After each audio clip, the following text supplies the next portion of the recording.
Bitcoin está perdendo dominância como moeda, mostra relatório. E o que esse relatório mostrou, um relatório feito aqui pela BitPay, o uso de Bitcoin na sua plataforma caiu de 92% em 2020 para 65% atualmente. Ou seja, as pessoas estão pagando menos com Bitcoin, estão usando outras moedas, outras criptomoedas para realizar pagamento. Será que o Bitcoin está deixando de ter importância? Outras moedas começam a ter cada vez mais relevância e com o tempo o Bitcoin tende a ser apagado, esquecido? Aqui está a lista de moedas mais usadas na BitPay, ou seja, para pagamento. O Bitcoin ainda é o primeiro, né? Está com 65%, como vocês estão vendo aqui.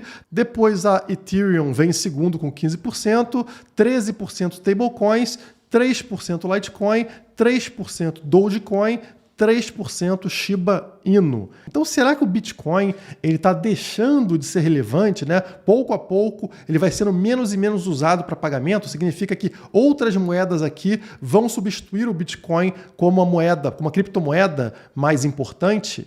Bom, o primeiro ponto aqui é que o número de criptomoedas ou de moedas no mercado que podem existir é infinito. Então você pode criar várias moedas e quanto mais moedas existirem, a tendência é que a dominância do Bitcoin encolha. Afinal, o Bitcoin continua sendo uma moeda, só que ao invés de ser uma entre 10, vai ser uma entre 100, uma entre 1000, depois uma entre 10 mil. Portanto, é natural que a dominância dele seja diluída no meio de um mar de moedas. E a segunda questão é se isso é um problema ou não. E na minha opinião, não é um problema. Porque pensem comigo, imagine aí você que tem uma carteira com 4 moedas. Então você tem Real, Bitcoin, Shiba Inu e Dogecoin. E aí você precisa gastar, alguma hora você precisa comprar alguma coisa. Você vai gastar aquela moeda que serve mais como reserva de valor, aquela moeda que você entende que é mais valiosa, ou você vai usar para comprar alguma coisa aquela moeda de menor valor que tem risco, por exemplo, de no ano que vem nem existir. É óbvio que as pessoas tendem a gastar aquela moeda que tem menos valor primeiro, né? É essa que ela quer se desfazer, jogar fora. E existe uma lei para explicar isso, que é a lei de Gresham, como vocês estão vendo na tela, que é o fenômeno pelo qual se diz que a moeda má expulsa a moeda boa. As moedas de maior valor tendem a ser guardadas, desaparecendo de circulação. Isso aqui ficou muito conhecido, muito famoso na época do bimetalismo. Então existiam moedas de ouro e moedas de prata. Portanto, a moeda ruim, a moeda má, assim no caso, a de prata, ela tende a circular mais, porque as pessoas querem se desfazer dela, ao invés de gastar ouro. Ouro é uma moeda melhor, portanto ela vai sumir do mercado. As pessoas vão guardar esse ouro em casa e gastar a porcaria no mercado. A mesma coisa se aplica em qualquer mercado. Portanto, se existe no mercado Bitcoin junto com Shiba Inu, Dogecoin, Litecoin, sei lá o quê, as pessoas vão tender a gastar mais aquelas que têm menos valor, por exemplo, Shiba Inu e Dogecoin. Isso não mostra que o Bitcoin está morrendo, e sim que ele está fazendo a função dele, ou seja, sendo encarado pelo mercado como um ativo mais valioso, que vale a pena se guardar, se deixar em carteira, enquanto joga todo o resto, todo o lixo que concorre com o Bitcoin para fazer compra, joga no mercado aquilo que você sabe que é mais arriscado e que serve menos como reserva de valor. No fundo, ninguém quer ser holder de Shiba Inu ou de Dogecoin, nem mesmo a BitPay. Nós vemos muito mais pessoas usando o real para fazer transações no dia a dia do que ouro. E isso não torna o real uma moeda superior ao ouro, muito pelo contrário, né? Faz sentido as pessoas se desfazerem do real porque ele tem inflação, amanhã ele pode estar valendo muito menos do que hoje, do que se desfazer do ouro, que tem uma tendência de manter o seu valor com a passagem do tempo. A mesma coisa se aplica aqui do Bitcoin com relação a diversas outras shitcoins. Portanto, o valor de uma moeda está muito mais ligado à capacidade dela de ser guardada pelas pessoas e não de ser gasta pelas pessoas. A moeda que cria uma rede, um número grande de pessoas utilizando ela, é aquela que é guardada pelas pessoas com a passagem do tempo. E essa questão de algo sobreviver mais tempo contigo me faz lembrar de vírus. Se o vírus mata o hospedeiro muito rapidamente, não tendo tempo ali de contaminar outras pessoas, ele não tem sucesso O melhor vírus não é aquele super poderoso que entra no organismo e mata o hospedeiro em menos tempo. Esse não consegue passar de uma pessoa para outra. Esse vírus morre junto com o hospedeiro e rapidamente ele deixa de existir. O vírus que realmente tem sucesso é aquele que não é tão potente, não é tão mortal, mas ele tem tempo suficiente dentro de um organismo para começar a se espalhar, gerando uma rede de contaminação. Portanto, a gripe que a gente tem toda hora aí, ela tem muito mais sucesso do que outras doenças que tiveram ali mortalidade muito alta. Afinal, o sucesso de um vírus depende do contágio dele, de passar de uma pessoa para outra. Então, quando o Nassim Taleb falou aqui que o Bitcoin é uma doença contagiosa, de forma negativa, eu interpreto isso de uma forma contrária. O Bitcoin realmente é uma doença contagiosa no sentido de que ele entra nas nossas carteiras e fica nela por um tempo considerável a ponto de formar uma rede de indivíduos que possuem Bitcoin. E ele começa a funcionar como moeda. Já as shitcoins aqui no caso, seria como uma doença, um vírus muito mortal. Aquele vírus que entra, ele tem um impacto muito alto, tem um hype instantâneo, mas da mesma forma que ele entra, ele é abandonado. Ele acaba saindo da carteira de forma muito rápida, não tendo tempo para formar uma rede suficientemente grande para se tornar uma moeda de verdade. Para quem não conhece o Nassim Taleb, ele é o autor dos livros A Lógica do Cisne Negro e A Antifrágil, livros muito famosos aí, inclusive que eram muito venerados por toda a comunidade de bitcoiners, né? Quem gosta de Bitcoin gostava muito dessa ideia do antifrágil, de ativos antifrágeis. Ele chegou, inclusive, a escrever o prefácio daí da Bíblia do Bitcoin, que é o livro O Padrão Bitcoin. E o que será que aconteceu para esse cara virar um hater de Bitcoin do nada? Na verdade, é o orgulho ferido, né?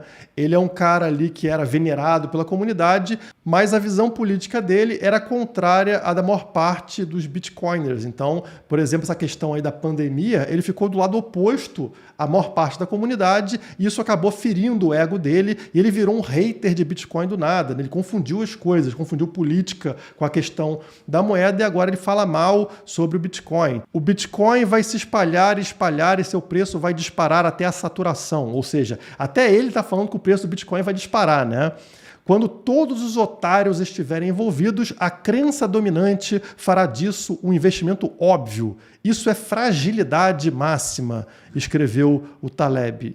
E essa parte final é a que eu discordo dele. O Bitcoin é o ativo antifrágil, porque é aquele ativo que é guardado pelas pessoas e que resiste com a passagem do tempo, enquanto as outras moedas são frágeis. Elas são descartadas no mercado justamente devido à sua fragilidade. Então essa é a parte aqui que eu não concordo com o Taleb, mas eu acho que realmente o Bitcoin funciona como um vírus, como uma doença contagiosa, né? Acabei de explicar isso para vocês. Ele vai passando de pessoa para pessoa porque ele tem tempo para que isso aconteça. É necessário tempo para se criar uma rede. E é isso que dá valor a uma moeda. A criação de uma rede. Quanto maior for essa rede, mais valor tem aquela moeda. Porque você tem uma garantia de que ela vai ser aceita por outras pessoas. Já a Dogecoin, já a Shiba Inu, você não tem essa garantia. E voltando para essa notícia sobre o Bitcoin estar perdendo dominância, lá na parte final, olha o que eles comentam aqui.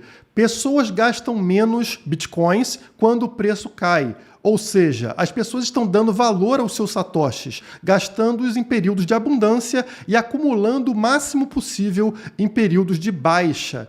Isso também mostra como o Bitcoin é encarado como um ativo valioso. Se ele está considerado barato, ou seja, se ele perdeu muito valor, as pessoas guardam ele ao invés de usar para pagamento. Quando vocês olham aqui embaixo o gráfico, a gente percebe que sempre que a gente chega aqui a 30% do mercado, mais ou menos, com prejuízo, essa queda tende a acabar. Chega um ponto onde está considerado barato e as pessoas tendem a guardar, acumular Bitcoin ao invés de se desfazer deles. E é mais ou menos esse ponto que a gente está vendo no gráfico, né? Quando mais ou menos 30% das pessoas estão no prejuízo. Vamos entrar em detalhes aqui para entender. Então aqui a gente está no período entre maio e julho de 2020. Vocês percebem o preço, essa linha preta aqui, né?